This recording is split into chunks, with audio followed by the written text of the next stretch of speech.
projections based on the information we know of as today. And we'll also go through the budget solution specifically, how we ended up closing that shortfall and coming up to a balanced budget for 18-19.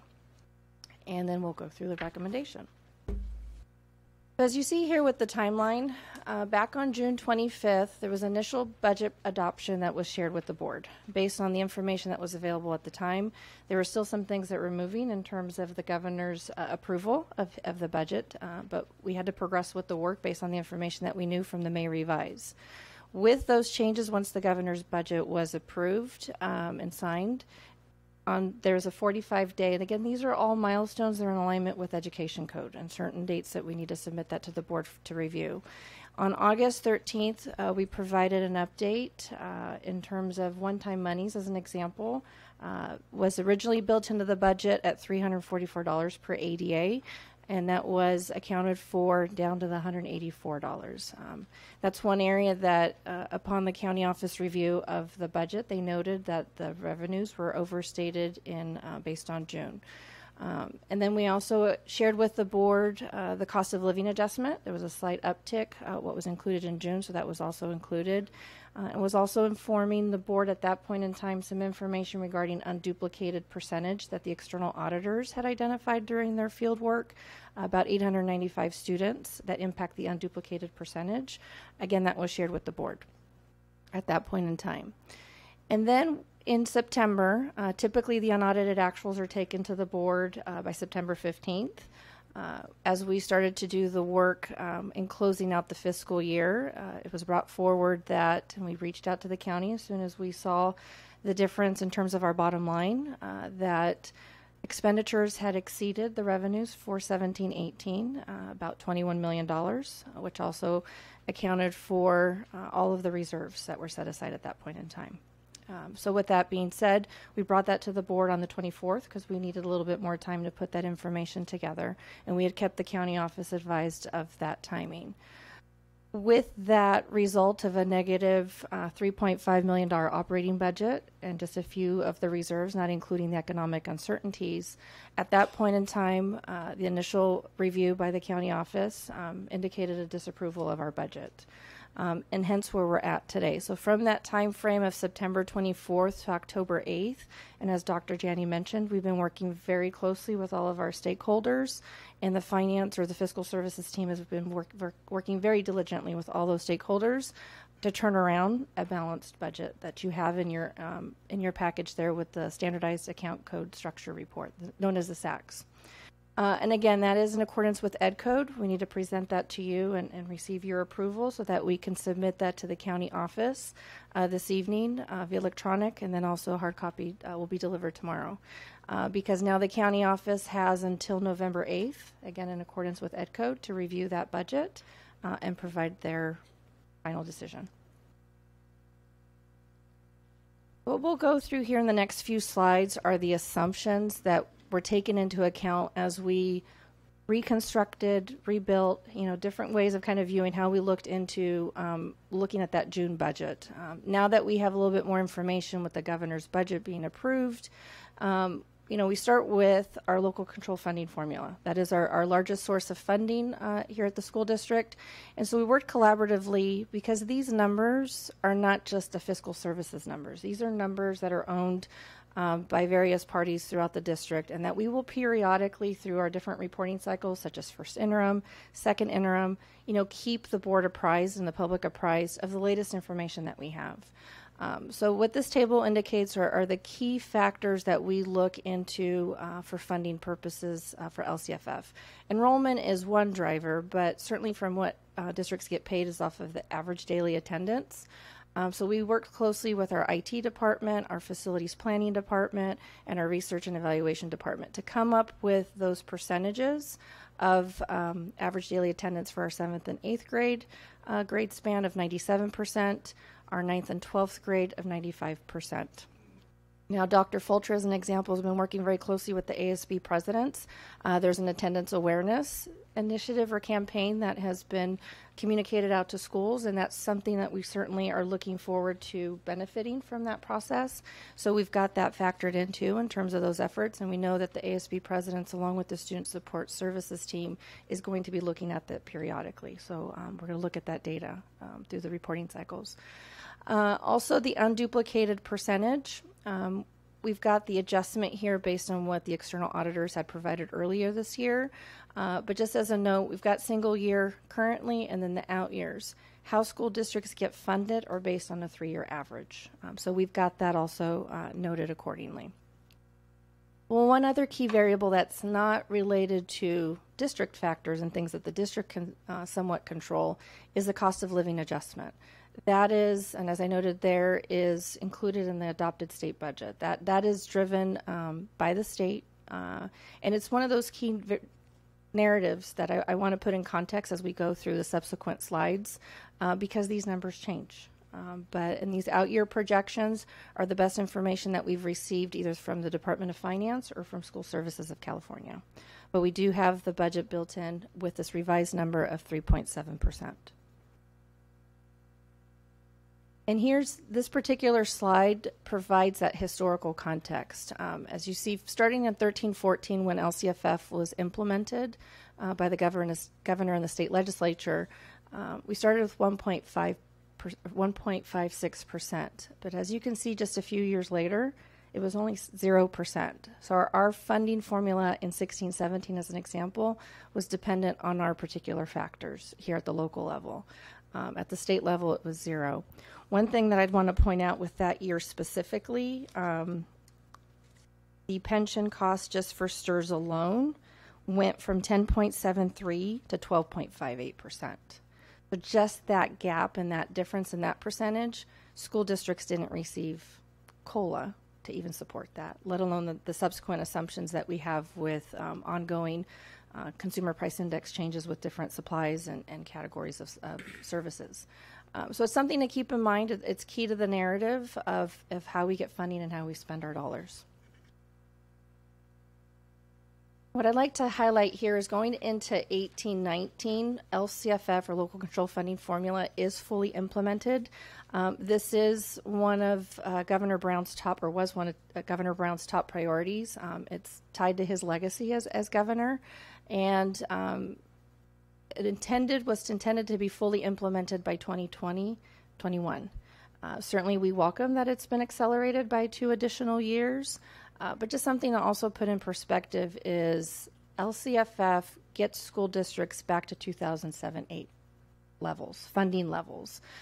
So it's not the same dollar where we are at today. Purchasing power changes over the course of over those 10, 11 years. So it's something to keep in mind in terms of how it's not the time value of money, but also most importantly too is in 2007 and 8, school districts did not have the pension liabilities that they have today. So I've always said it's an additional obligation that was given to school districts after 13-14. Came into effect in the subsequent year in 14-15, which is a new obligation. So it starts to create additional stress and competition for the dollars and how we prioritize our dollars accordingly. This next slide shows too Proposition 98 funding. That overall is what school districts receive. So when we talk about what's involved in that pot of money or what's allocated, different things, different grants, different requests come to be, such as what we've seen in years past. The educator effectiveness grant came out of the one-time monies. But any proposals of shifting dollars, a couple years ago there was discussion about increasing special ed, given the increased services. It ultimately comes from the same pot of money.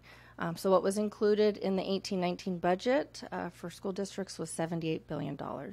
And again, you see that escalation of funds, but just to keep in mind too, local control funding formula collapsed about 40 categoricals that existed prior to 13-14. And kind of as part of that factor as well. So not just restoring dollars to 2007 and 8 levels, but also collapsing and providing more flexibility to schools through the LCAP to provide and assign dollars according to the needs of the school district. And this here is just another graph of showing those dollars and where things, now that, and again, the economics at the state allowed for, and with the governor's commitment and the state legislature's commitment, allowed to accelerate the implementation. But as you see now with 18, 19, and the subsequent years, things are now starting to plateau. And so there's great opportunity for continued advocacy, continued conversation around the base grant. I know there's been different bills that have been introduced in this past year, but if we can continue those conversations, because the pension costs, again, as I will note on a subsequent slide, will continue to increase over the next few years. And not just the pension, there are numerous other costs that will need to be factored in as increases. This slide here just provides that historical perspective of the district's enrollment, because certainly this is our revenue source. And as you can see, during the time frame that LCFF was implemented, we've seen gradual declining enrollment, and this is not something new to districts within the county or the state. I think we've been probably on that tail end of that decline, but there's been incremental decreases. We've been working very closely in our facilities team with our feeder schools so that we get the latest information. So that way we start to do our planning. That information is key as to what they have in terms of data and information. One thing, again, that I would like to point out because of the ADA, that last year of 17-18, my understanding was there were some changes there because you see a significant drop, and hopefully it will normalize over time, was the work associated or the identification of the independent study. So you'll see that decrease. So that's hopefully just a one-year change. So aside from the local control funding formula basis, here are the other factors that we took into account in reviewing the budget. And so federal is another funding source. We kept that pretty static. That relates to what's known as our MA money, Medi-Cal, or kind of the medical reimbursements that we get for certain services that we claim. And so we kept that pretty conservative and flat for the current year and then the out years. This also depicts what I mentioned earlier, the one-time discretionary dollars. This is it's about 6.8. What was shared with the board back in June was over $12 million. So this particular revision notes that adjustment. As you see, the out years, we do from a conservative standpoint based on the feedback we get from various agencies, Department of Finance or School Services of California, we do have 0 noted.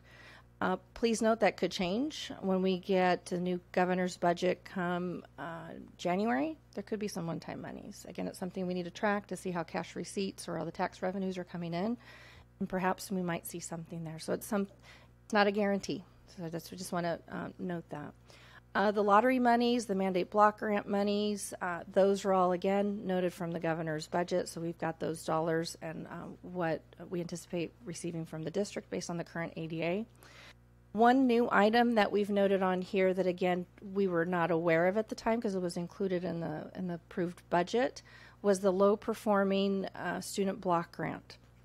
That is part of Dr. Shirley Weber's bill that she introduced, and that was included in the budget. It's for about $300 million. That's going to be allocated amongst schools. We had conversations with the California Department of Education because it is still evolving. The final details have not completely materialized, but from what the CDE shared with us, the last proposal was about $1,900 per student. So we estimate based on our student population that we will receive about $2.2 million. Now again, there might be some changes in the out-year budgets, but that's not something we're aware of at this point, but we do know the district will be receiving some funds there. And then the next items are just in terms of interest, which come into play when we do the interfund borrowing, which I'll talk about in a little bit. And the other are transfers in, small amounts that we get from other funds, such as our developer fees for admin. This next slide covers our salaries, so our step-in column for certificated staff, for our classified staff, kind of an average of what we look at the population of employees. So that's included in our current and our out-year projections. And then the next section are those pension contributions that I mentioned earlier. As you can see, STRS this year went up from a little over 14% to 16.28%.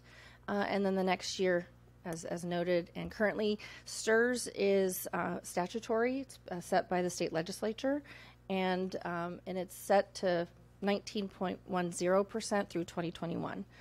Certainly the state legislature can revisit that at that point in time and make modifications. PERS, on the other hand, is set annually by their board, and you can see that's actually a little higher than STIRS. And as the projections that we've seen in further years in the 2020s, we've seen ranges up to 26 to 28%. So these particular costs or these contributions by employers, we're not seeing a decrease. That's certainly an escalating cost, something to keep in mind in our out-year projections. Health and welfare premiums, there's some slight changes here. We've had conversations with our benefits team.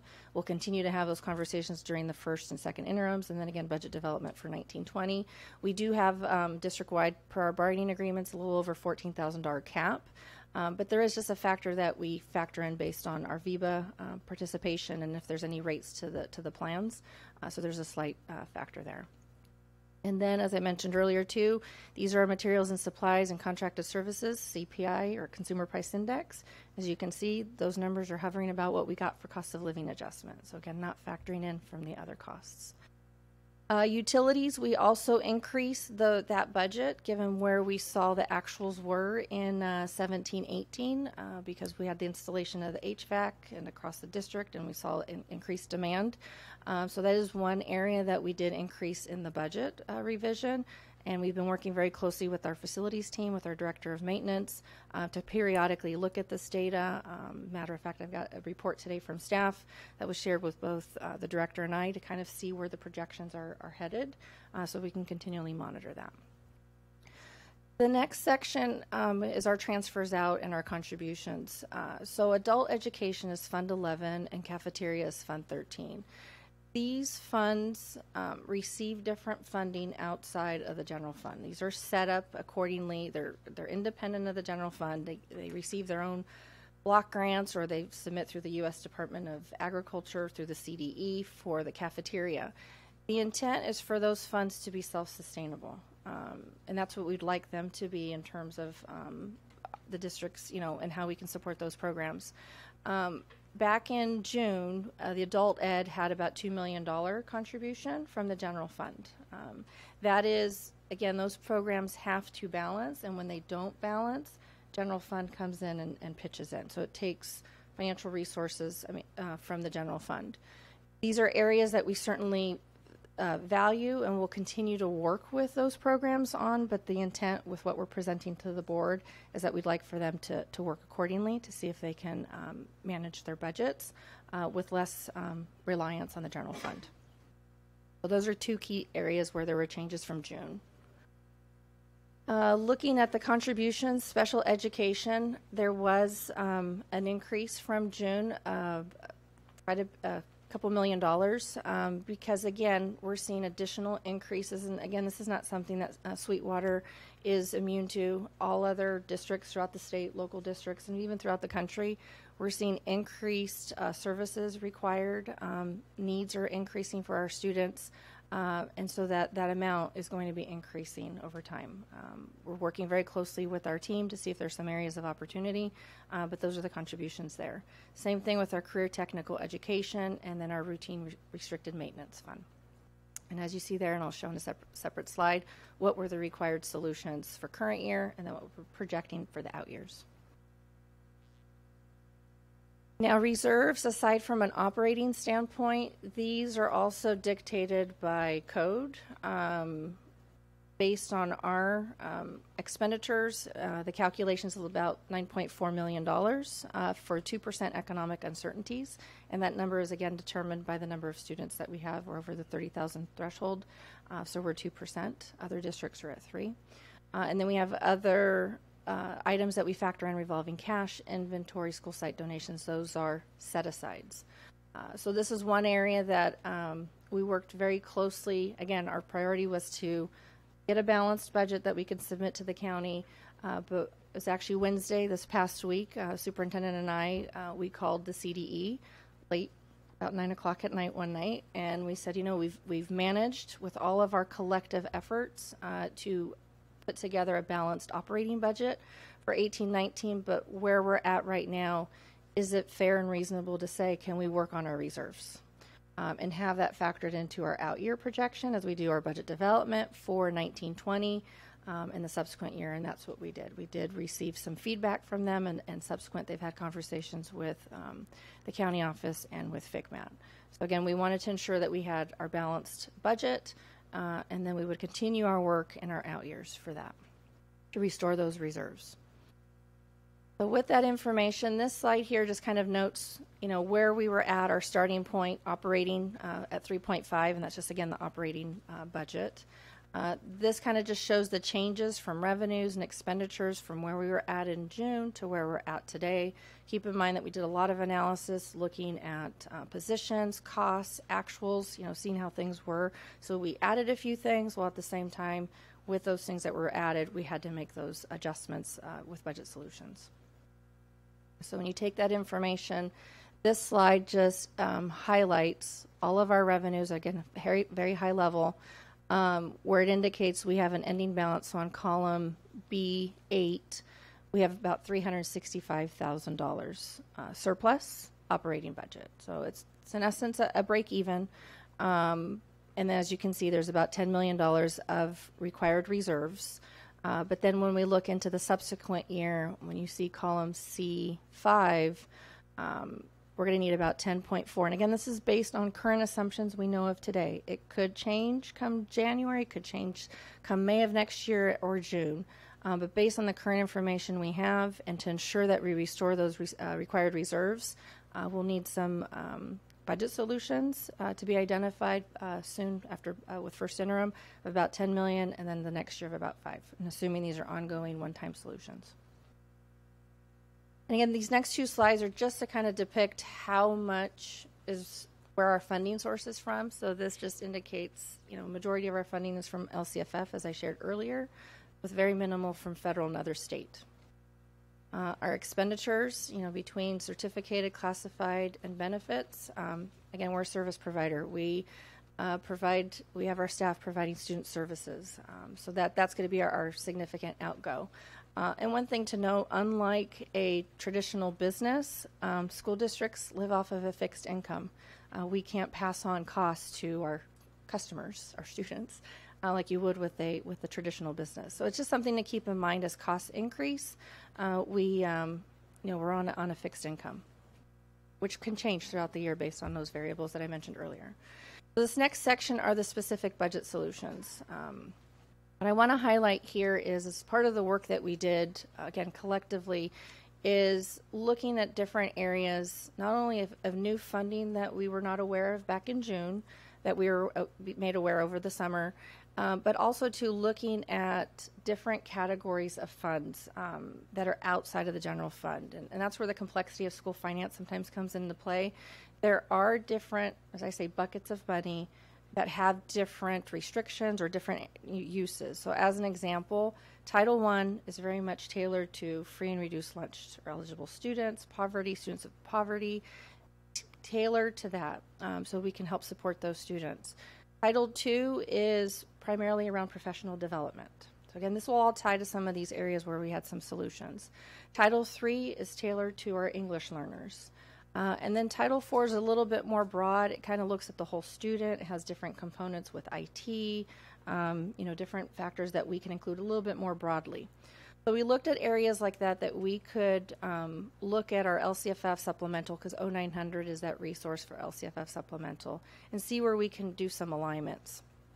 So as you see in that area, looking at the college and career counselor as an example, and the subsequent line items, many of those were transferred over to Title IV. So as you see, Title IV as an example, we had $667,000 of an apportionment that we were not aware of during June. It was not shared at that point in time, so it was something that we became aware of. So we worked closely with our instructional team.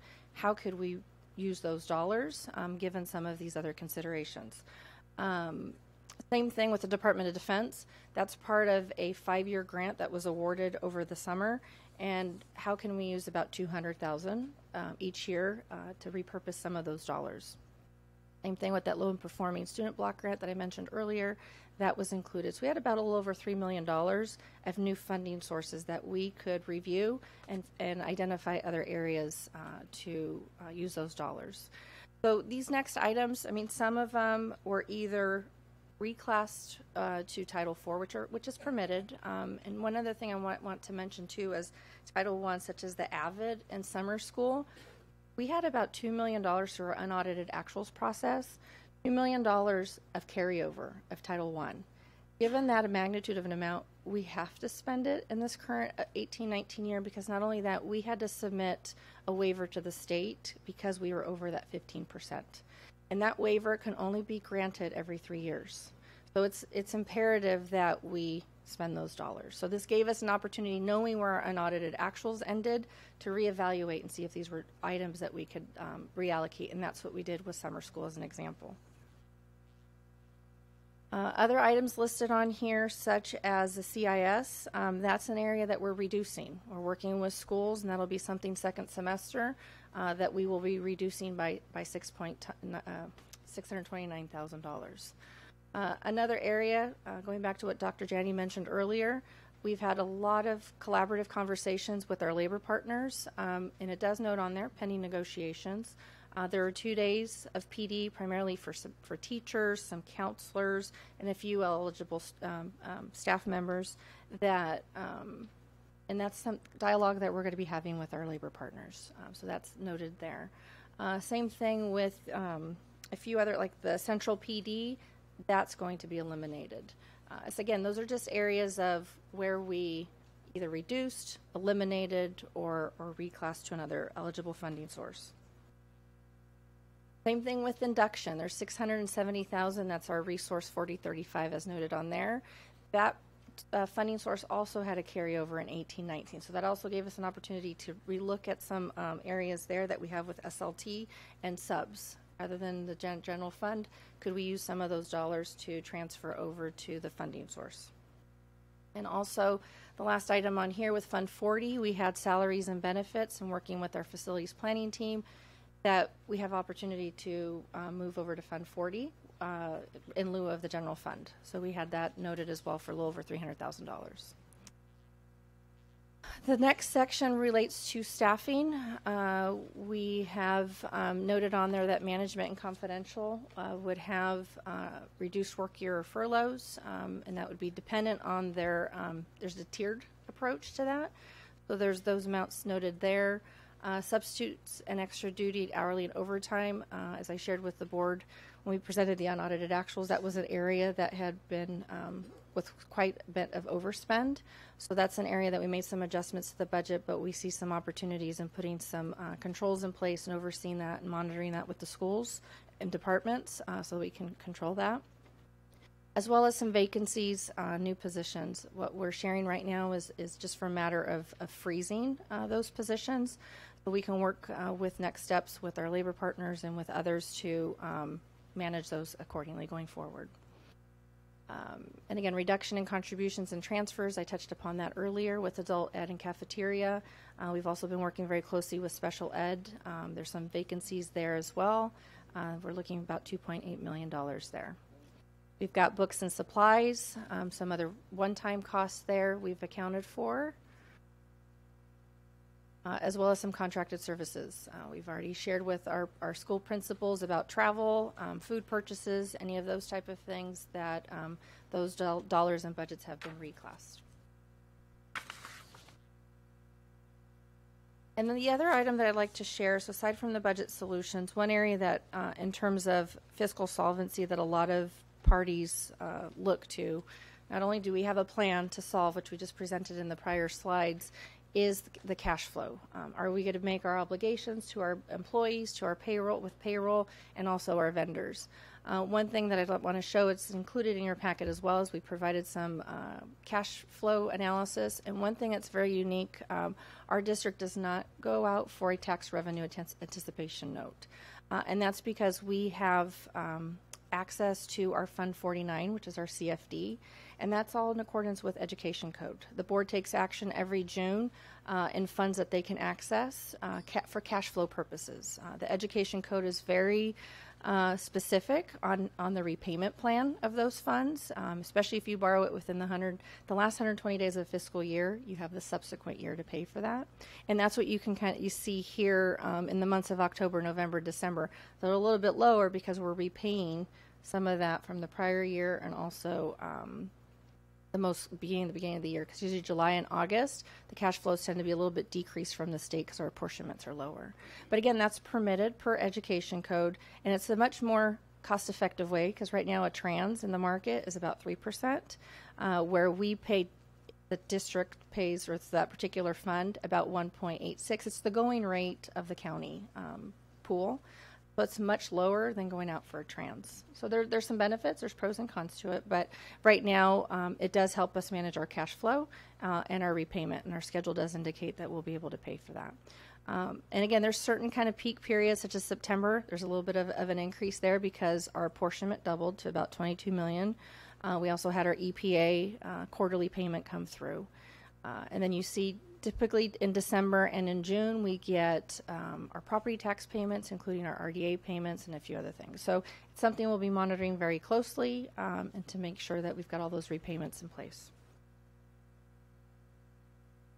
And in terms of next steps, aside from kind of the mechanics here with the county, which I'll go in detail, I just want to stress how we do have a balanced budget that we're sharing with the board, but it's imperative that we work very closely with everyone to monitor and our expenditures, because we're going to be coming back to the board in a few weeks with our first interim. We're going to be looking at actuals, looking at how things are trending. That's our next opportunity to revise the budget, in essence, to kind of see where are we at that point in time. So it's imperative, all groups that we've been connecting with, we've also, in the fiscal services team, scheduled meetings with all of our programs. We're going to be scheduling meetings with all of our principals, and we're setting up tools and ways to monitor this going forward, not only for 18-19, but as we start then our work for 19-20. So it's key for us to do that. And I want to echo the points that Dr. Janney mentioned earlier. A lot of this work was as a result of collaboration with our labor partners, with our staff, with our internal leaders. I want to give kudos to the fiscal services team. They worked very hard and within the quick turnaround, so I want to commend them for that work. So with that being said, we're going to be submitting, upon the board's action, we'll be submitting this budget to the county office for their review in accordance with the Ed Code, and they'll have until November 8th to provide their determination based on those particular components there about the standards and criteria, the financial obligations, and the multi-year projections. So our recommended action is for the board to approve. Dr. Salkeld. Yes, if you'd like to open the public hearing. I'll do that.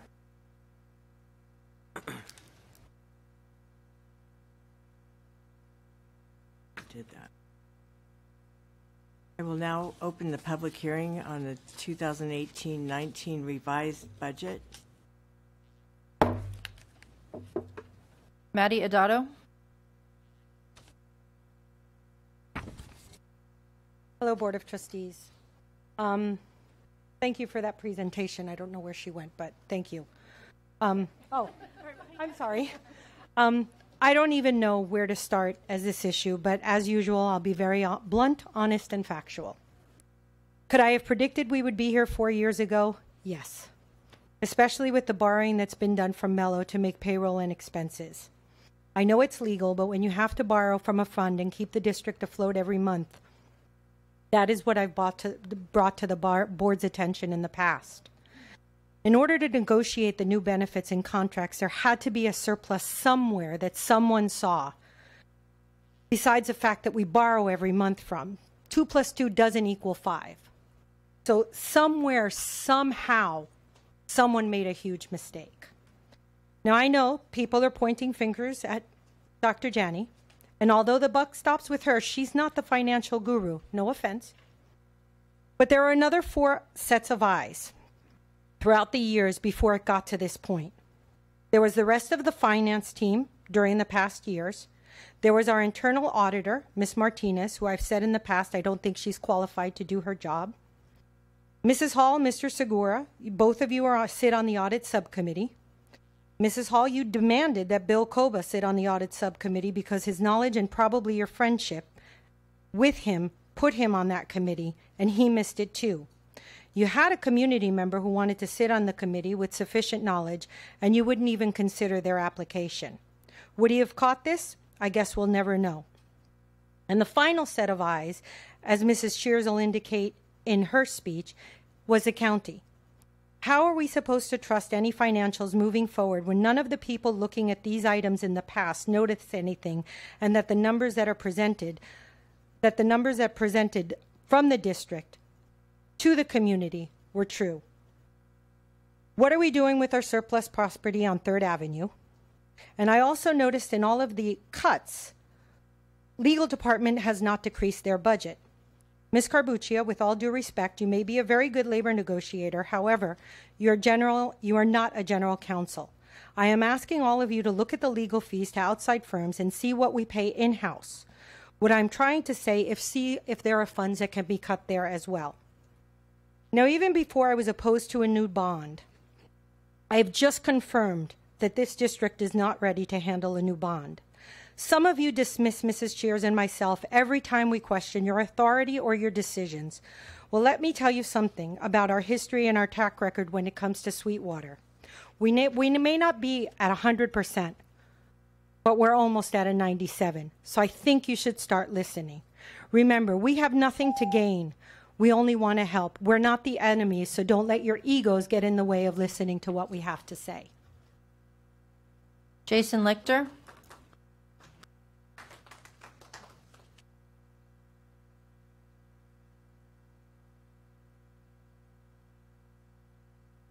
Good evening, Dr. Jenny, members of the board, members of the public, colleagues. I find it rather amazing that I'm standing here again in front of you as an adult education teacher, begging for our jobs, begging for our students to have the support that they need.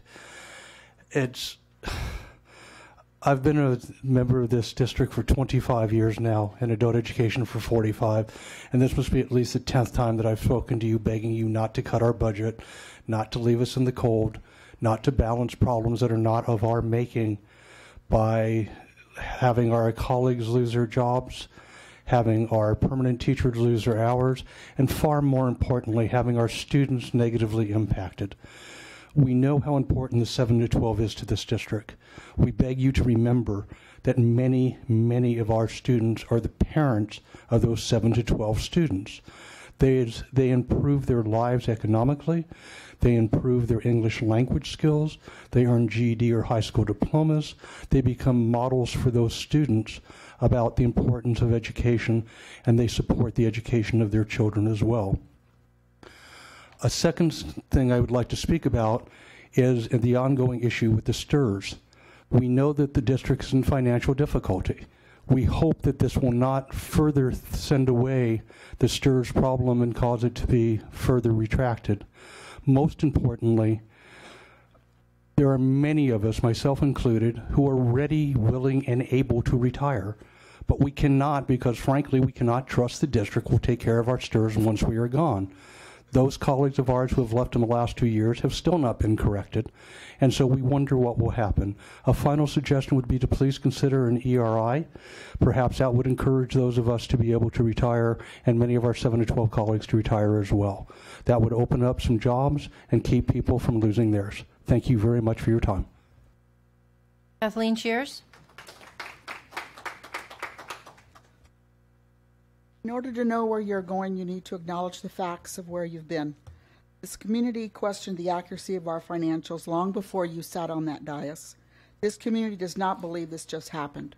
Our financial department has lacked expert leadership for 10 plus years. Our in-house auditor honing in on ASB thousands versus district millions. The 2013 ALALT December budget presentation warned the district. Page 20 says it all. You want to know how we got to this point? I and others in this community have compiled a long list, but that would take up my entire 3 minutes. Corruption, fiscal irresponsibility, tethered to no financial accountability, that is how. There is nothing you could have done to prevent this. Stop smiling, Ms. Hall. Or it started long ago. Devious past financial manipulations most of you heard about, but were not part of the fight to overturn. While you did nothing to cause this, and you were not here back then to prevent it. All right, keep going. You chose to exacerbate the financial dysfunction when you made a PLA your primary focus versus honoring your promises as candidates of a financial audit. Your arrogance, coupled with ignorance and naivete in ignoring our request for a FICMAT audit, or at the very least in-depth scopes of all audits, offering instead cupcake audits you passed off as due diligence. The only credible in-depth audit under your watch, Moss Adams, who our then CFO and in-house auditor was opposed to. This year's bond financial audit phoned in. Does bond dollars accountability mean so little to you? There you sat, audit after audit, failing to understand our outrage, when we for 4 years have demanded thorough scopes, and you chose to instead offer lipstick on a pig. Well, no more. A word to the County Board of Ed. It appears you're acting somewhat sanctimonious. We taxpayers want to know, what exactly did your past certifications mean? When community members Adato, Payne, Brinkman raised the yellow flag to your board and Randy Ward regarding our financials, you chose to rely on our then CFO's BFF, your employee, to stamp all as well. Now you want to ride in on a white horse to save us. We needed saving back then. And while I have had issues with this dais, I stand here believing we will rise from this stronger, fiscally solvent, with hard lessons learned. We now have the tool, a qualified CFO who is sitting here taking notes. Never seen that before in the 10 years I've been here. Now's the time for all to work together. Is it going to take sacrifice by all? Yes, it will. All in this room should have one priority, our students, for it is these precious young people we are charged with protecting. Mr. Pike, Mr. Tarantino. Looks like an untimely subcommittee faculty minutes isn't that big of a deal after all, doesn't it? Bernardo Vasquez.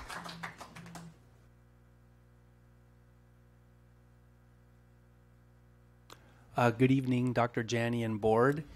I've now got my third child in this district. She's a senior at Eastlake High School. And I've not been present for much of what's gone on over the last few years. But I will say that I'm very, very concerned and disappointed with a shortfall that was recently discovered mid-school year. Quite honestly, as a parent, it's really, really frustrating to see. And contrary to what our CFO said, where you can't pass the cost on to your customers, I would say as a parent, the costs are being passed on. As a parent, I pay for my student to be involved for this student more than I ever have. So whether it's related directly to budget problems that are going on or shortfalls, or whether cheerleading and dance and baseball and basketball are being unjustly charged, those costs are being passed on. The biggest concern that I have with what's happened is really the lack of accountability. This seems to be kind of a common theme with this district. We can go back in past history and what's happened has happened. But it just appears that there's never any accountability. This shortfall didn't just happen overnight. Somebody either was very incompetent, wasn't paying attention, or maybe even something worse was going on. But for us to fall $30 million short out of the blue doesn't just happen. And the concern I have is there were a lot of red flags that were missed. And as we sit here today, who's being held accountable? As a community member and as a parent, I hold you board members accountable. Mr. Tarantino, you're my district representative. I hold you accountable for what's happened. I ask, have you held the CEO, Dr. Janney, accountable for what's happened? And Dr. Janney, I ask you the same thing. How did this happen overnight, and have you held anyone accountable? I worry that this district sends a message that it's okay to make these mistakes or oversights. It sends a bad message. Employees in this district feel like an oversight or a mistake of this magnitude can happen with no accountability. And what does that do for morale? Even worse, what message does it send to us as a community? That the district and trustees don't care about something like this. I'm asking for accountability. Going forward, somebody has got to be responsible for what's happening here. And again, at the end of the day, as the elected officials, I believe that you guys need to be held accountable for what's happening. In closing, I just want to say that I'm, very concerned about the bond and whether you have the ability to manage it. Thank you. Thank you. Robert Farrell.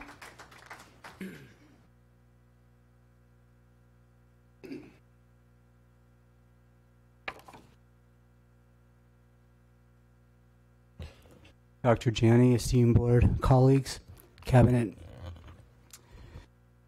Whenever our district goes through a crisis, one of the first things I hear is, well, let's cut adult ed. We've been told to live within our means, but that seems like a case of the pot calling the kettle black. We're not a 712 district, we're a 7 adult district, and we, as stated, we serve the parents of the 712 kids. We serve voters. We serve taxpayers. For the 13 years I've been an adult ed teacher, every time there's a problem, adult ed. Let's see what we can do to take from adult ed. This practice needs to stop. Thank you. There are no further speakers. Thank you.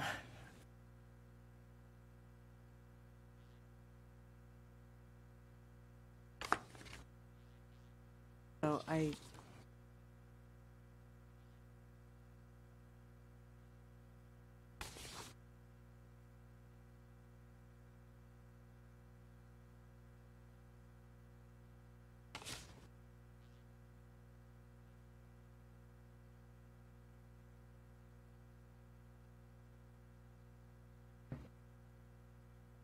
the public hearing is now closed. Do I have a motion? Do I have any comments or questions from the board, first of all? Ms. Elise? Sure. I want to thank the public for their comments, and I also would like to thank our superintendent, our CFO, and our staff for really working hard these past 2 weeks to get us back a little bit on track. It is like you guys, we saw it's concerning, but I have to say that without the support from our labor groups and all those stakeholders coming together to try to get us going in the right direction, this wouldn't be possible. Yes, there's a lot of things we need to work on, and we're going to work on it, and we're going to make sure that our kids are not affected, and our responsibilities to our kids, and that's what we're going to do moving forward. So, like Mrs. Cheer says, we do have someone as a CFO that's ready to work this out and make things right, and we're going to continue moving forward. But I want to thank our labor groups, our community members for coming forward and giving us input on what things we can do to make things better, and things are going to get better. Thank you. Else? Tarantino? Thank you, Madam President. 4 years ago, the Sweetwater Union High School District needed new, honest, ethical leadership that would put the focus back on quality education for all students. We've worked hard these 4 years to put the focus back on a student-centered agenda that ensures equal access to challenging curriculum, which prepares all students at every school for success in college and/or careers. In addition, we've advocated for a number of reforms. We've advocated and passed through the voters of our district trustee term limits and a district culture that practices transparency, open, respectful communication, and collaborative problem solving with parents, employees, and community members. Board resolutions that support safe school environments and a positive school climate and equity throughout the district have been passed, along with other policies that support students and promote the belief that all students can learn and reach their academic potential. Now we are working to meet the challenges associated with our finances. I want to thank Dr. Janney for her leadership and management style, which brings people together to solve problems and doesn't sacrifice principle for personal ambition. It has always been our desire to impact the education offered in this district by putting students first. I believe we have come a long way in 4 years. Heroes always do the right thing no matter what. I would like to acknowledge the heroes that have provided the input that has yielded this balanced budget. Our employee leadership, our employee association leadership, as well as the respective executive directors, our district leadership team, our community members who have sent their suggestions to Dr. Janney, and Dr. Salkeld and her fiscal services team. We are all products of our values, and our values are sincere, they're legitimate, and they're the right thing to do. Thank you. Tarantino. Else? I just want to say that there's challenges for every school district across California and many across the United States because despite what you may think, education is barely underfunded, and what you see before you is a budget that is trying to react to information that came after we developed our original budget. Our original budget was first read in June. The state didn't pass their budget until after we read it the first time. So some of those changes that occurred that we planned, our staff, superintendent, and well-meaning staff planned, changed. So some of the assumptions changed. We had to make adjustments. We're making those adjustments. The reality of rising costs and underfunded budgets are the reality of what every school district in the state is grappling with. As you saw, one year we didn't get a COLA, but that didn't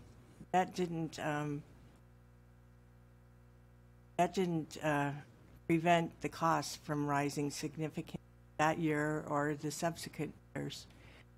And also, we don't fully close out a fiscal year until well after the next year has started, especially in this school district with our modified year-round calendar.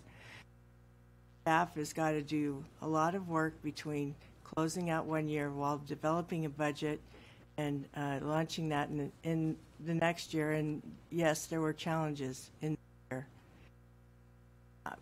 Cash flow is a whole different conversation than the budget and the actualities of what we're looking at here. State doesn't always give you the money right up front to pay your bills, so you have to work with what you have and utilize the resources that you have in order to balance, to have your cash flow, to pay your salaries, to pay your checks, to pay the vendors, keep the lights on. So I think we've done a great job doing that, utilizing the resources we have within the district and following what is the state-directed and optimum way to do that by borrowing within our own funding, because it's a lot less money cost to the district to do that. So that is the norm. That is what is advised by our state and county leaders. It's not unusual. So it's actually the fiscally right thing to do. We're facing a challenge, and it hurts all of us because we're not in this alone. We're in this together. And anytime we have to cut in deep to a program or especially in the year, it hurts. It hurts all of us. But in order to get the options we have are limited, we have to go with what we can do in order to satisfy the requirements of the state and county. Reduce a balanced budget. With that, I will entertain a motion to approve item D1. I'll make a motion. Second. Motion and a second. Would you call for the vote, please? Solis? Yes. Segura? Yes. Pike? Yes. Hall? Yes. Sorrentino? Yes. Motion passes 5-0.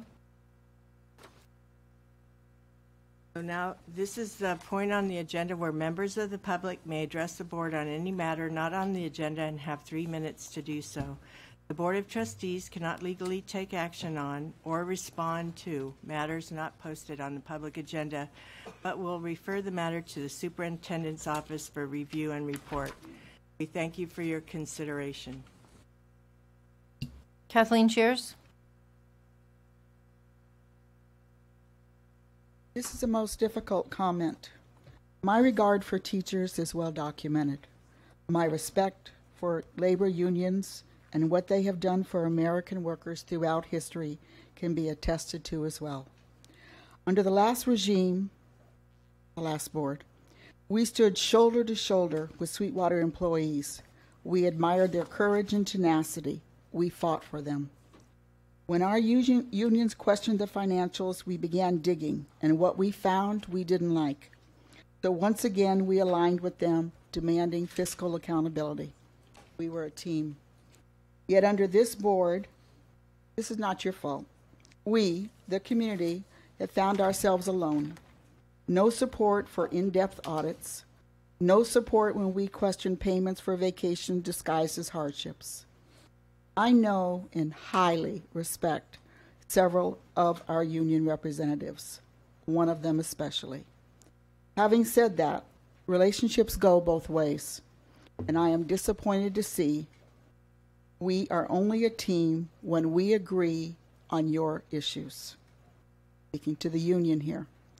Going forward, I respectfully ask our union leadership to take the time, show the interest in viewing all issues from both perspectives, yours and the taxpayers. Thank you.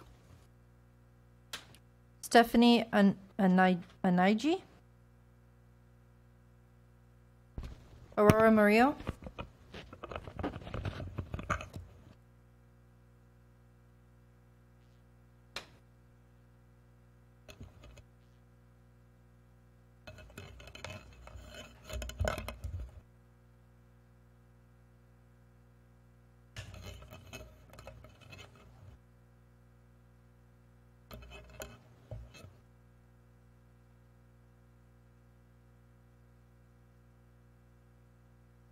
Good afternoon. With all due respect, President Hall, as much as I appreciate your efforts to try to explain the process for the budget and all the loopholes and red tape and bumps that everybody has to face, I really feel that we are missing the point. I was married to a construction worker. And the very first thing I learned right away was you need to know how to budget for a fluctuating income. If we got a nice overtime paycheck one week, I did not budget thinking, ooh, I'm going to go and get a car that's going to be giving me a payment for that extra overtime pay. I had to know better than that. I had to know that that was a one-time, and the next month it might not come in that way.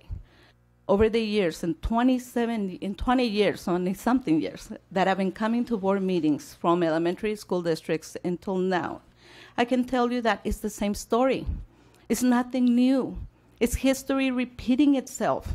Oops, the state sent us some money, we're going to do okay, we're going to try to catch up. Oops, they didn't send enough. By now we should know, we should have learned from history, from the historical roller coaster that the economy in the state takes us on. We should be able to listen to people that have been sitting here, that can take the time, look at patterns, and give advice, and try to work on this a little bit better than to cut down a lot of services for parents, for their experience in being able to go and know what it's like to get on a plane and go to a conference so that they can feel better when their child has to go away for college with funding that is supposed to be meant for that. We shouldn't be cutting on materials and services. I think that we all need to look at whether we actually know how to service the students, not just having them be the center, but managing all the money around them without it going to them. And I really much doubt that I'm the only one that does a budget for their home. There's no way that I'm going to overlook and think, oh, right now I have $3,000. I'm going to spend them right now and forget that in 3 weeks I have a mortgage payment. I very much doubt I'm the only one that thinks that way. Thank you very much.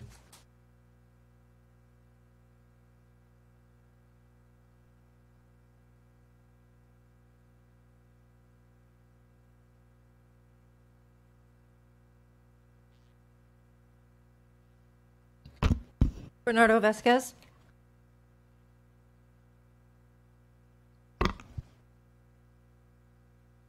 Hi, Dr. Janney and board. I'm back.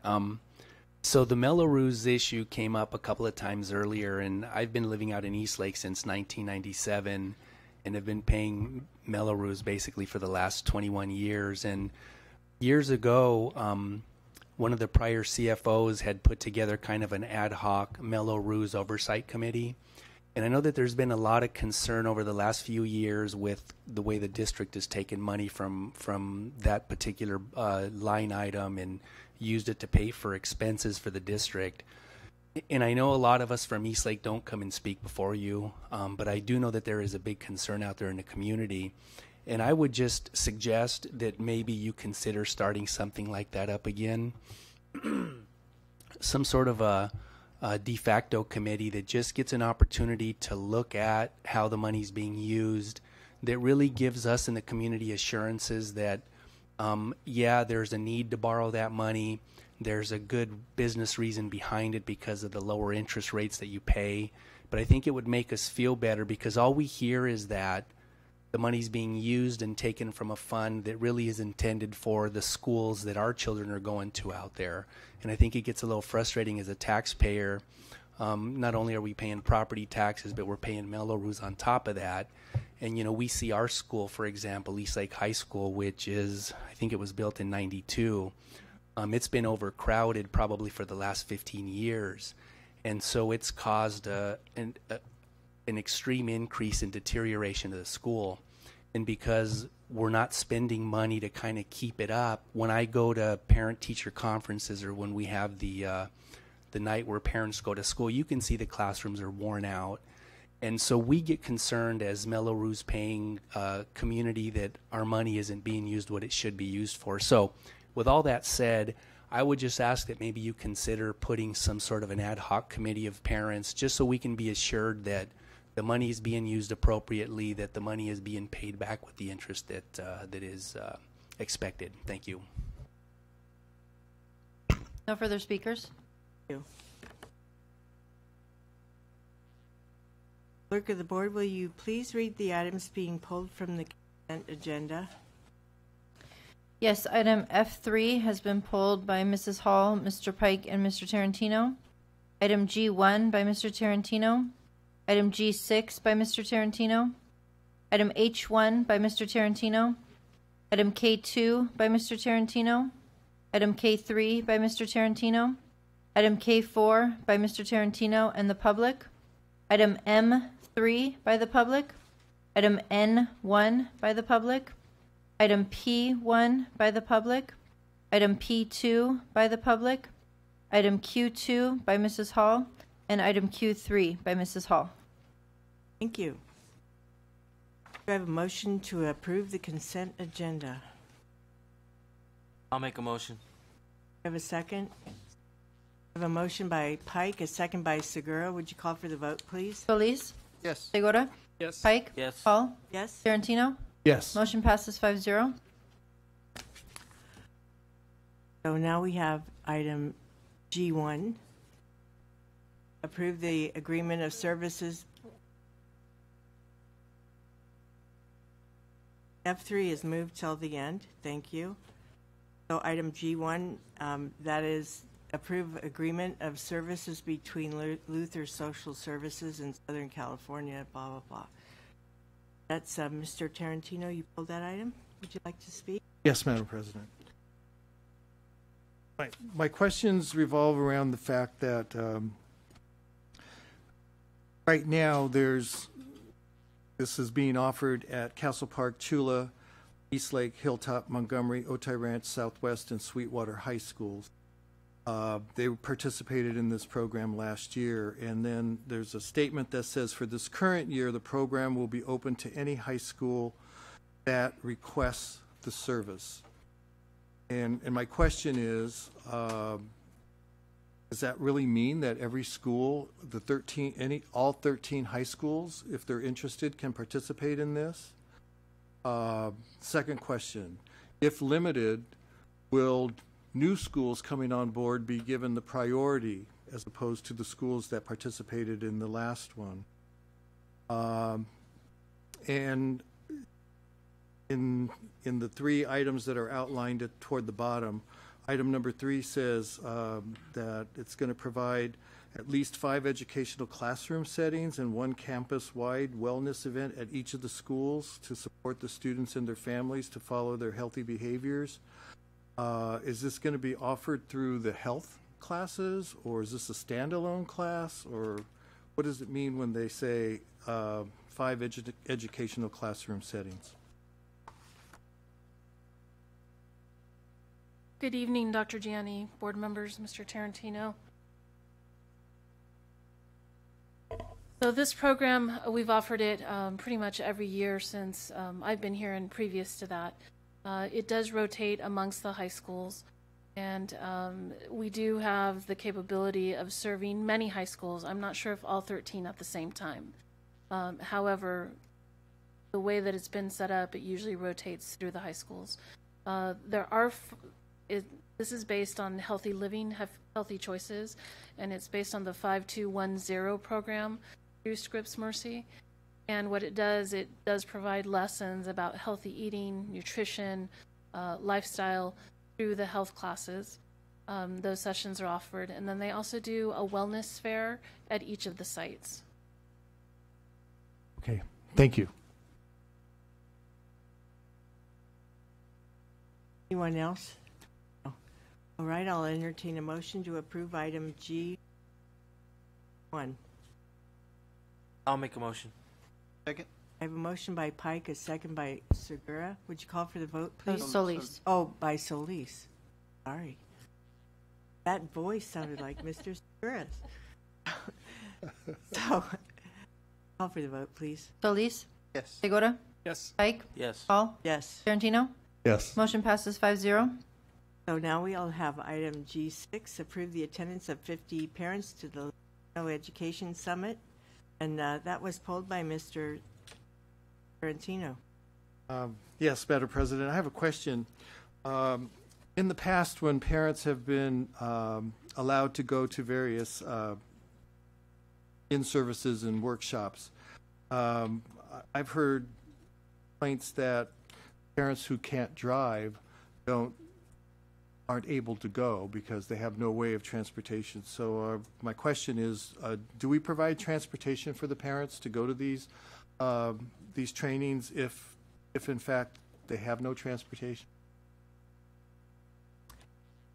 Alvarez? Thank you. For this particular conference, it is in San Diego. It is at the San Diego County Office of Education. The cost that we've attributed here is only for the conference fee. We have not included transportation in this cost.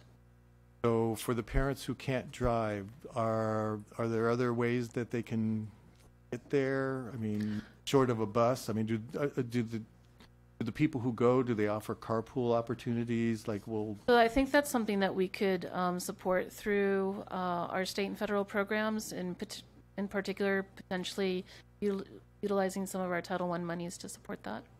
We just have not included in the item. Or just carpool, you know. Carpool would definitely be something. Have opportunities for people to ride share, because I think that's happened in my experience. That has been, there have been carpooling. The Artosis and probably the managers that would offer rides to. But the cost of, I mean, if you had an issue and you had 50 parents for real, I mean, attending, and they had an issue with transportation, that would fill a bus, wouldn't it? Oh, definitely. We could take one bus. Possibly bus if. Okay. Thank you. I just, like I said, I've heard complaints that parents who really want to go and have no transportation are kind of self-selected out because they have no way. I just wanted to make sure that there was some way that was available for them to get to this, and not necessarily that we pay for it, but at least, like I said, ride share opportunities were available. We could definitely coordinate with the schools and find some support. Thank you, Ms. Alvarez. Right. Other questions? If not, I'll entertain a motion to approve item G6. So moved. Motion by Solis. Have a second? I'll second. Second by Tarantino. Would you call for the vote, please? Solis? Yes. Segura? Yes. Pike? Yes. Hall? Yes. Tarantino? Yes. Motion passes 5-0. So we now have item H1.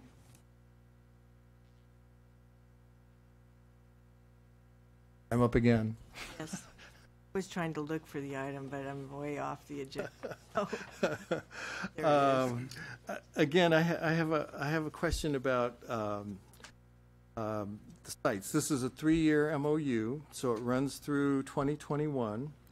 And for this year, Sioux High, Chula Vista High, and a school to be determined is going to be point schools.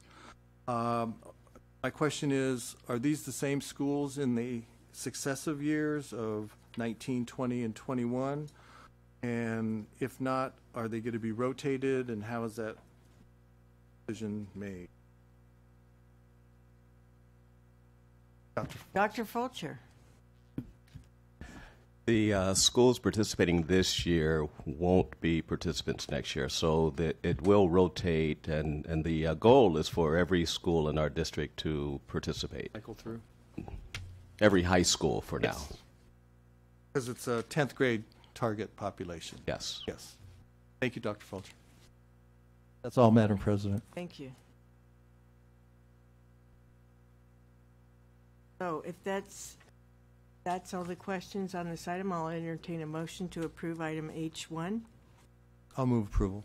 I'll second. I have a motion by Tarantino, a second by Segura. Would you call for the vote, please? Solis? Yes. Segura? Yes. Pike? Yes. Hall? Yes. Tarantino? Yes. Motion passes 5-0. Now have item K2. Oh, yeah, K2. That is approve the donations, and it's held by Mr. Tarantino. Yeah, I had a question. In looking over the donations, I noticed there's a recurring entity that has donated over $52,000 to various schools. Sumara LLC. And I guess my question is, I didn't have time to Google this. Sorry, Mrs. Cheers, because you usually say about Googling it. I didn't have time to do that. But what kind of entity is this, for my first question? And the second question is, are there limits to entities and individuals who make donations to various programs in our district? Let me start, and then anyone can fill in the gaps. So this particular LLC is the group that helps bring over students from China as part of the Edu Abroad, right? Isn't that's correct? And so when this organization brings the students over to visit, and they spend about a week at our schools, then they donate to that school site a certain amount of money per student because they've hosted those students. And so I don't think there's a legal limit for anyone to donate any money to any school or the district at any time. Is that true? Yeah. I mean, so... And so this is not the end of their donations for this year because they continue to bring students over to visit our school sites. A lot of them, it's almost every school site that's had them at least. I mean, if you're people in the audience, I mean, I've had them more than once, even once last year, once this year, maybe more than once in a year. The nice bonus, besides the students learning from each other, is that there is a donation to that school site that they can choose to use as they see fit. Okay, that helps. Thank you. Because I kept seeing their name, and I took the time to add them up, and shocked at how much they donated. So, thank you. That's all, Madam President. All right. So, if there's no other questions, I'll entertain a motion for item H1. K2. No. K2, sorry. I'll second. I have a motion by Solis, a second by Pike. Would you call for the vote, please? Solis? Yes. Segura? Yes. Pike? Yes. Hall? Yes. Tarantino? Yes. Motion passes 5-0. So we now have K3, and that is professional conference and workshop expense. So, Mr. No. Tarrant. School-connected organizations? Oh, school-connected organization. Oh, K2. K3. K3. Professional conference and workshop expense. Oh, maybe I'm on the wrong date. Okay, I'll go with yours. Tarantino. Okay. First of all, Madam President, I'd like to thank you for requesting that the actual completed application by these school-connected organizations be included in the agenda items. So thank you very much for that. Good on your part. I have a lot of questions, and so I'll begin with the tentative budget. And I don't have the page number, but it's in the backup material. The tentative budget that the Chula Vista Spartan Legion boosters. That's the item. That's the group that we're considering tonight. Tentative budget, kind of like this. We're getting there. On page like 20, towards the end. Yeah, it's in the backup material. Page 5? Page Yeah, 5? because it's way before that. There it is. Okay, so I have a question about the Disneyland trip. Is that a field trip for the members, kind of as a perk for their performances, or is that a performance destination that they've been contracted to go to Disneyland and perform? I'm not sure that we would have that information based upon this. So what we might want to do is listen to your questions and then see if we can answer all that we can answer. You want to take them one at a time? So, sure. I don't know that I'll be able to support this if I don't have the answers, though, but that's okay. Okay, but so for example, here's the process. The process, and this is one of those systems that's been in place for many, many years, but not monitored. Okay, so we've had booster organizations or school-connected organizations for a number of years. We've had board policy, but there hasn't been a lot of oversight or follow-up or monitoring of what's going on. So last year, Dr. Carberry got together a group of assistant principals and Title IX office, compliance office, legal. Who else was there? Pardon me? Audit. And started looking at all of the regulations and board policies around school-connected organizations or booster clubs. They revised or updated the manual, and then we were hoping to get that out to our administration, our assistant principals' activities and principals before the school year began, but we didn't. And so we're now rolling into this new year with this process we're trying to put in place, and so there's going to be some bumps along the road. So technically, those budgets are supposed to be discussed with the assistant principal and the principal before the school signs off. So they probably will have the answer to that question, but that's not part of this. It's not the districts. We can't ask those questions. Only the site asks those questions. So we're believing that they've asked all those questions before it gets approved and sent to the CFO's office. So, but I can tell you this, if it's a student, if it's a field trip that the boosters is paying for, they still need to, sometimes there's conversations around who should be chaperoning the students. There's always got to be a certificated employee as at least one of the chaperones. The rest can be parents, particularly if it's paid for by a booster organization, or even if it's not. A lot of times with our band trips, even for marching band and performances in a field show, a lot of times parents are the additional supervision with the band director and maybe an assistant or something like that. So anytime a student's involved in an activity around school-connected organizations or benefactor, they still have to have a certificated employee there. I'm not sure if that's part of your question, but that's...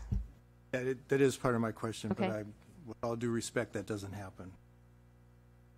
It doesn't happen. I've been told that it doesn't happen. So well, and I'm not discounting that it should happen, but it doesn't happen, and I don't know where the oversight is. okay, so there are probably instances in the past it hasn't happened, which is why we're trying to put these systems in place now so that it does happen whenever there's a student field trip or a student activity. So I mean, we're still going to be catching up with this, right? Okay. Because we've got the system in place now. We just have to monitor that. And part of that is training assistant principals of activity as well as principals around what those expectations are. Is anybody else can contribute to that? So I don't believe that all of those are fundraisers. Okay. I think some of those are events. I didn't say that they were fundraisers. Okay. I said that's part of their budget. Right. So what I guess I'm trying to say is that I believe those are what they're raising funds to help support, are those things that are listed along there.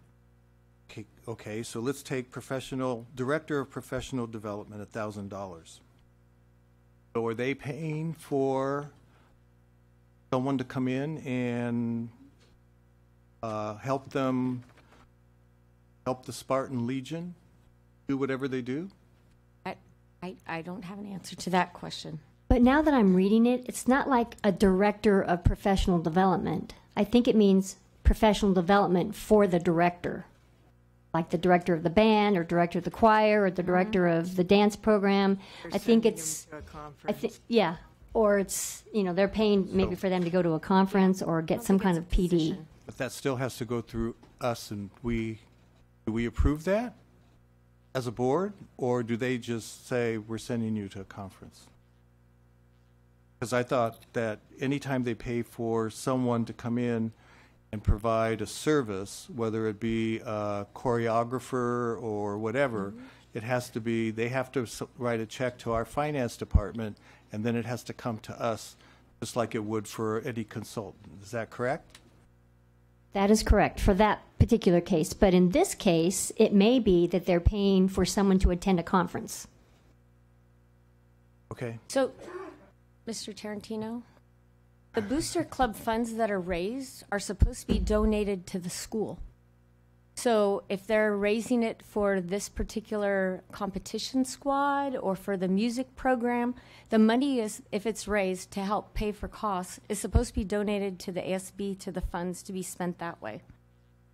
If it's for staff or other kinds of things, again, it would be a donation made to the school and be attributed to that funding source, right? So if they were going to pay for the band director to go to a professional training, that would come through the district office as a travel request. Unless it's over $2,500, it doesn't come to the board. It goes to the three of us that oversee each of those individual schools. I also had a question about supplemental income, $8,613. Moving on, I'm looking at the fundraising. on page 6. And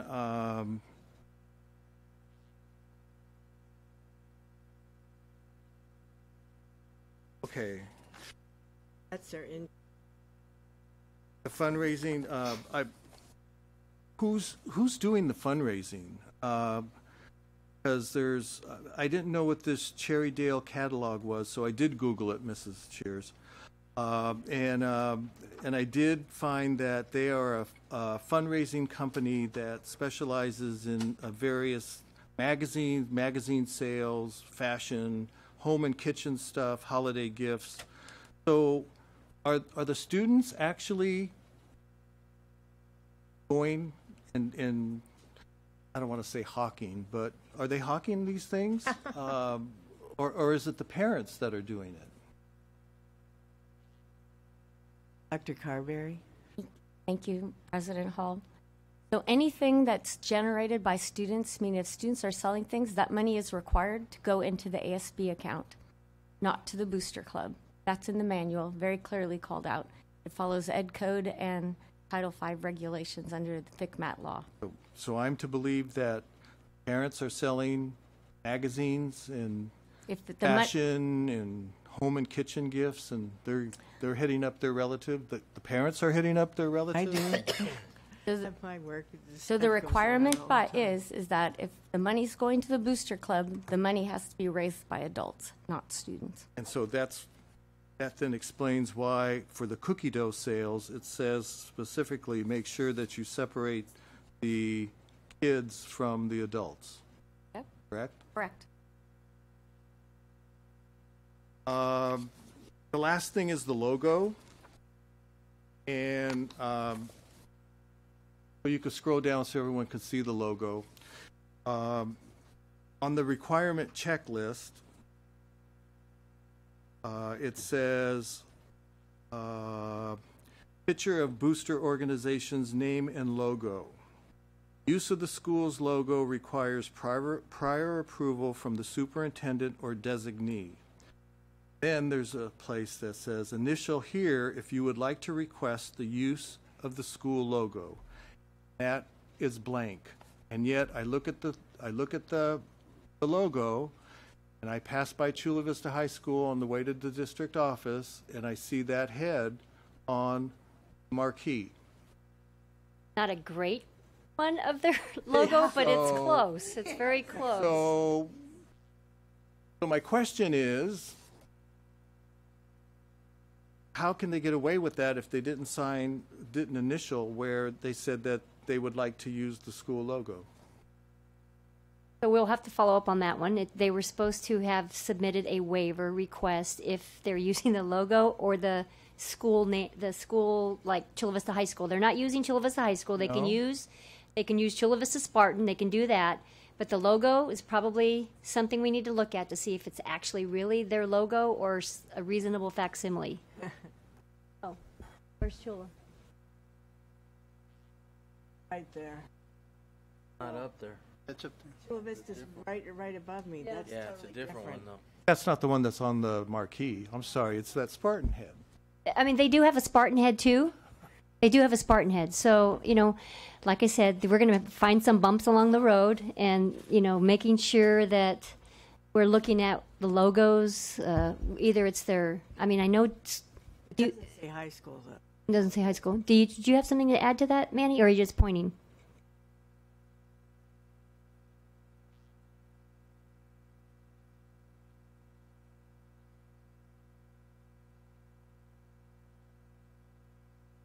I couldn't help myself.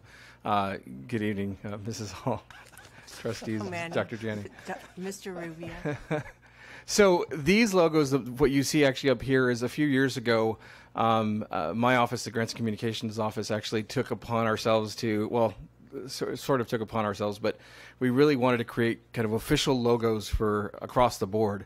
So for the most part, everything you see here, I think maybe there's one or two that have changed slightly, but these are logos that we helped design and that each school kind of accepted as their unofficial logo, if you will. And by unofficial, I just mean that it wasn't necessarily adopted anywhere formally, but these are all logos that we were able to create that have, that are in high resolution, that are, can be replicated, that can be used on things. So for the most part, if you see these are logos that are the accepted logo. At different schools, you'll see definitely a variety of years of, different logos they've used. This one doesn't look very familiar to me, but not to say that they haven't used something similar in the past. This is what you see actually up here on the wall is what's we consider, and it's on their website. It's what's used for the most part by the district. Yeah. Thank you. That's true.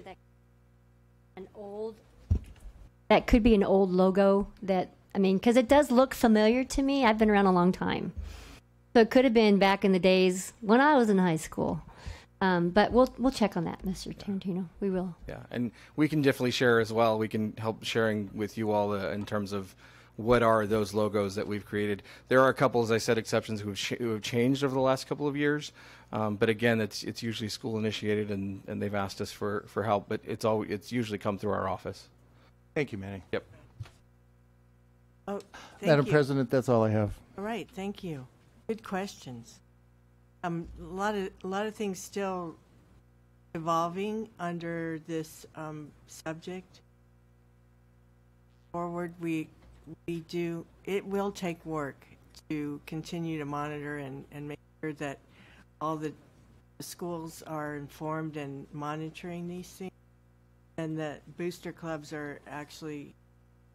And not every booster club is going to be floating in money or have a lot of ability to raise tons of money, but everybody needs to follow the rules.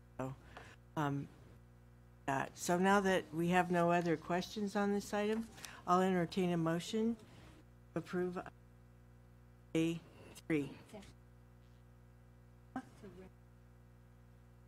Oh, to recognize. We're not going to approve it. We're just going to recognize. So I'll take that motion. Do I have a motion? I'll move to recognize with exception of making sure that logo. Okay. So I have a motion to approve with. I'll second. With the specification that the logo be monitored by the superintendent. And I have a second by Mr. Pike. Would you call for the vote, please? Solis? Yes. Segura? Yes. Pike? Yes. Hall? Yes. Tarantino? So now we have No. Motion passes 4 yes, 1 no. I have item K4, and it's pulled first by the public. I have one speaker, Kathleen Cheers. Well, it's 4 years too late, but I have a couple questions. It says down here, fiscal impact none. But when you turn to page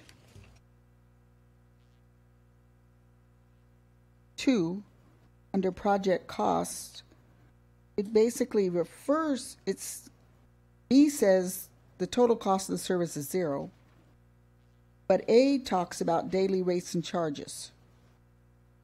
So it says it's going to be covered by a specific state apportionment. Who's paying for this? And what is it costing? Doctor. And I'm not finished, please.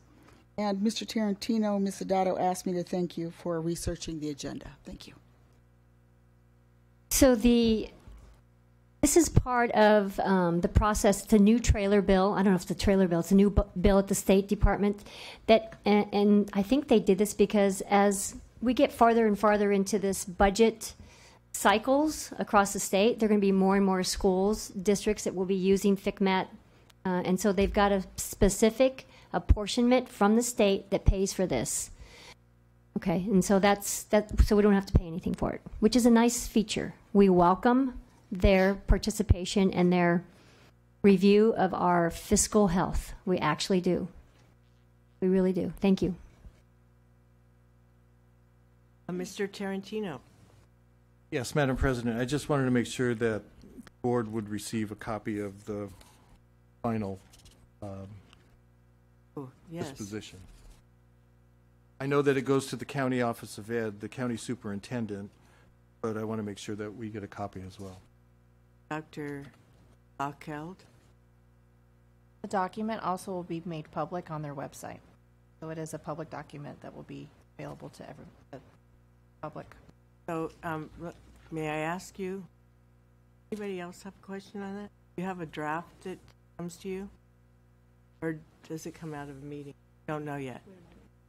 They will be on site next week, so we will Okay. work through that process, how they will do their work. They've already given us a list of required documents. All right. Thank you. And actually, we had FICMAT.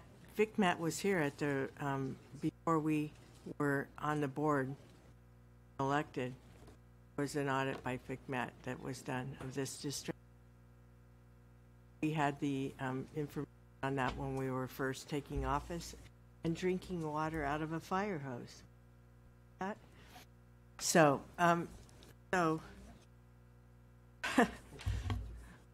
inside joke. So, if there's any other questions, if there's no other questions, I'll entertain a motion to approve item K4. Move to ratify. Oh, ratify, sorry.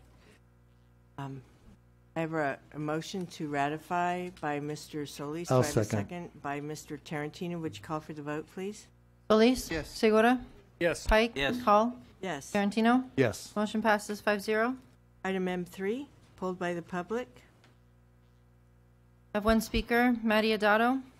Thank you. So on this one, I just want to know, because usually ADA stuff, you know what's required, especially the truncated domes and the light fixtures, because that stuff just doesn't change. And I know ADA changes very rapidly. So my question is, why was this overlooked? How was this overlooked? And this project manager tends to have a very, very, very high rate of percentage in his change orders. He worked on National City Middle, which we know was huge. So I'm wondering how, I mean, I know it's not a huge amount, but how was this missed? Thank you. Thank you. So, are there any questions from the board? Yes, I actually had the Elise? same question. All right. Dr. Aguirre. Sure. So one of the things that I am aware of is that at the DSA, they have been changing their process a little bit in order to implement ADA. So they have been changing what they're looking at on a recent basis. And it's not just us, it's conversations that we're aware of at Southwestern and other local public agencies. In terms of the specifics of how this particular was missed, I don't have an answer for the group, but I can say is, again, that this will close out this particular project. And moving forward, we're implementing some steps as we've identified in order to do constructability reviews. We have projects over $1 million. Again, this doesn't fall necessarily in that threshold. This is below that. But we are looking at revamping our overall processes for ensuring that we do multiple reviews before we put out these bids out on the street. So we're looking to change our process internally and continuously improving it. And again, I do know that the DSA has changed what they're looking at, and something that we've had conversations with folks at DSA. Any other questions? I'll call for a motion to approve item M3, please. Approve. Second. I have a motion by Solis, a second by Segura. Would you call for the vote, please? Solis? Yes. Segura? Yes. Pike? Yes. Hall? Yes. Tarantino? Yes. Motion passes 5-0. Item N1. I have one speaker, Kathleen Shears. Thank you. So my question is this: the 15,000 plus, is that the difference between what the tax was and the tax is, or is that the tax was forgotten to be added onto the bid? Thank you. No further speakers. Wondering that myself. Dr. Aguirre, would you please speak to that? Yes. This particular item, there was a clerical error when it was first brought. This is actually a revision because the contract had been awarded. It included language around taxes, and so this is in order for us to be able to pay taxes as any public agency does. Again, there is work that we are working to correct with our purchasing department, finance, and us. It's part of the issue is that there's multiple departments that are looking at this, so this is in order to be able to correct that. All right.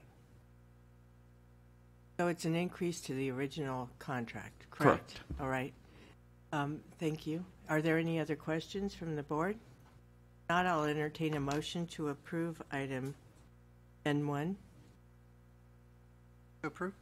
Motion by Solis. Do I have a second? I'll second. I have a second by Tarantino. Would you call for the vote, please? Solis? Yes. Segura? Yes. Pike? Yes. Hall? Yes. Tarantino? Yes. Motion passes 5-0. One, called by the public. I have one speaker, Kathleen Shears. Two, called by the public. We need a motion on P1. Oh, sorry. I'm just moving along here. I'll entertain a motion for P1. I'll make a motion. Motion, I have a motion by Pike, a second by Segura. Would you call for the vote? Solis? Segura? Yes. Pike? Yes. Hall? Yes. Tarantino? Yes. Motion passes 5-0. Item P2. Public. Kathleen Shears? Earlier in the meeting, I referred to the way things used to be, and I think this is a perfect example of the way things used to be before you all got here. Before you all got here, the previous superintendent ran things, did things the way he wanted them done. If you look at when this bylaw was revised previously, it was done in 2010. So basically, whatever that superintendent wanted to do with money, with anything else, he did it. He didn't need the board's approval because they were in bed with him, not literally, thank God, but they were in bed with him and everybody else. I always like to add a little bit of levity, you know that. People take me so seriously. So my point in pulling this item is this. It's nice to see that the board, well, sometimes you really torque me off. It is nice to see that this board and superintendent are working together and that this is not a dictatorship like it used to be. Thank you very much. Any comments from the board or questions? If not, I'll entertain a motion to approve item 2. I'll make a motion. I have a second. I'll second. I have a motion by Pike, a second by Tarantino. Would you call for the vote? Solis? Yes. Segura? Pike? Yes. Hall? Yes. Tarantino? Yes. Motion passes 5-0. So we have now item Q1, or Q2, sorry, which is a resolution designating the month of November as National Native American Heritage Month. And I think for my own part and for the awakening that's happening across the United States, I think, especially among indigenous groups, is that October is really indigenous month as well. And there's a wise saying that I wanted to share, not because I'm wise, but because this was something that inspires me. I look at different proverbs from countries. I always focus on Native American wise just people over the years, but this one is from Chief Seattle, and it's humankind has not woven the web of life. We are but one thread within it. Whatever we do to the web, we do to ourselves. All things are bound together. All things. That saying just seems really appropriate in this time for us because we are connected. What we do to each other really is impacts all of us. So we're very conscious of that as a board. I know our leadership team as well. I know that we're united together, right, for our district. Our students, families, the teachers, staff value each one of you as we are all connected about that. And I think it's a very important month to draw the opportunities, honor those people that were here before many of us, our ancestors. So I think that's great. I will entertain a motion to item P1. Q2. So move. P2. I'll second. Q2. Q2. Q2. Thank you. I have a motion by Solis. I'll second it. Mr. Pike seconded. Mr. Pike seconded it. Darn, you're fast. All right, let's call for the vote. Solis? Yes. Segura? Pike? Yes. Hall? Yes. Tarantino? Yes. Motion passes 5-0. And item P2, I just pulled because I wanted to say thank you to all the teachers that are retired and still very much involved in water. You make a difference. So this resolution is honoring them during the week of November 5 through 9. So if you're a retired teacher, reach out and thank them. And I'll entertain a motion to approve item Q3. So move. Second. Call for the vote, please. Solis? Yes. Segura? Pike? Yes. Hall? Yes. Tarantino? Yes. Motion passes 5-0. And now we'll have board F3 and board comment. So we have item F3 pulled by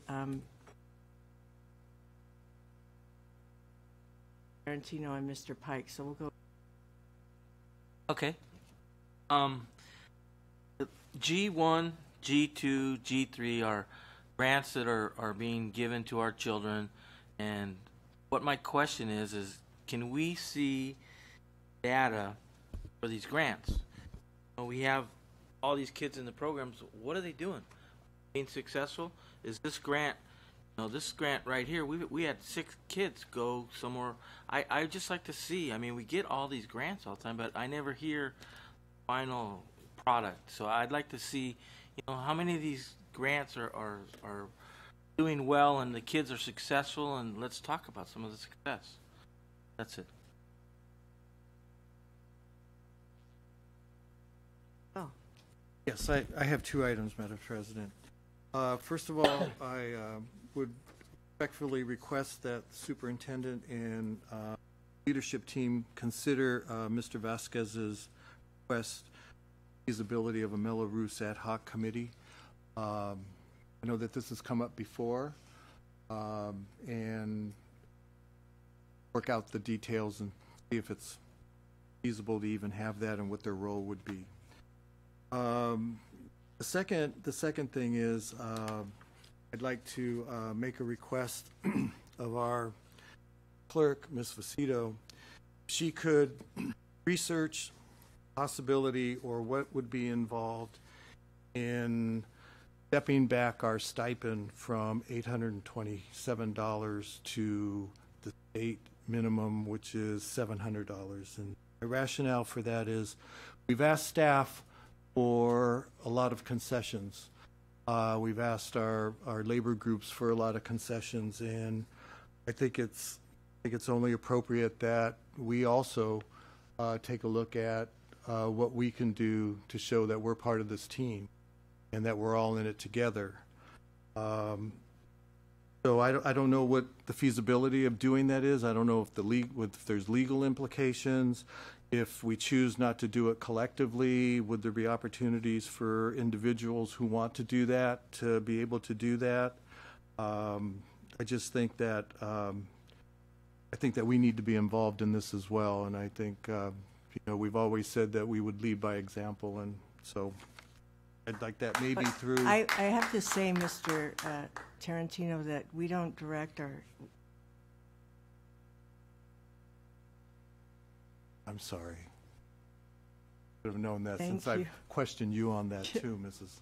Hall. Yes. Yes. So, if Dr. Janning, if you could work with Ms. Vacito to find out what the possibility of doing that would be, and maybe to present the information on a Friday update, and then you and Mrs. Hall determine whether it should be brought back as an agenda next meeting. How's that, Mrs. Hall? Okay. So is anyone else got a F3 item before we go to board comment? I would like to have the board policy on naming of facility. It's board policy 7310A brought to board for discussion. I think we need to look at this policy and see if there's any need to make how the process works. All right. So now we'll go to board comment. Elise. Thank you, Mrs. Hall. A couple of things, just a reminder for the 2018 Suicide Prevention Symposium on October 20th at Rady Children's Hospital from 3 p.m. And make it on the 9th District PTA website. And also from the One Sight Vision Clinic in National City from October 29th through November 2nd. We'll be at the Camacho Gym at Las Palmas Park. That's 1810 East 22nd Street, National City. The schedule is from 8 to 3 p.m. Monday to Thursday and 8 a.m. to noon on Friday. So any student that may need glasses, if come down, so that means anybody in the district, anybody. So please come down. If you can get them there at 8 in the morning before school, they'll see them. If there's other opportunity to go, so that's a great program, and I'll talk about this again at our next meeting. So that's at October 29th through November 2nd. Thank you. Thank you. So maybe superintendent can have that put through Peach Jar if there's a flyer.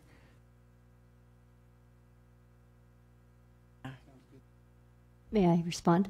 Yes. So Mr. Clapper, who has come before to our board meetings, we've recognized their interest, their involvement in this, dropped off a number of those flyers that we'll get out to all of our sites. And actually, we've been working with our nurses. Last year, we didn't get a huge, we got 225 students show up, but that was only from like 3 or 4 schools. We could probably get a lot more. And so we can work on that. All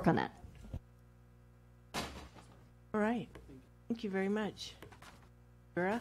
Nothing from me, thank you. Mr. Pike.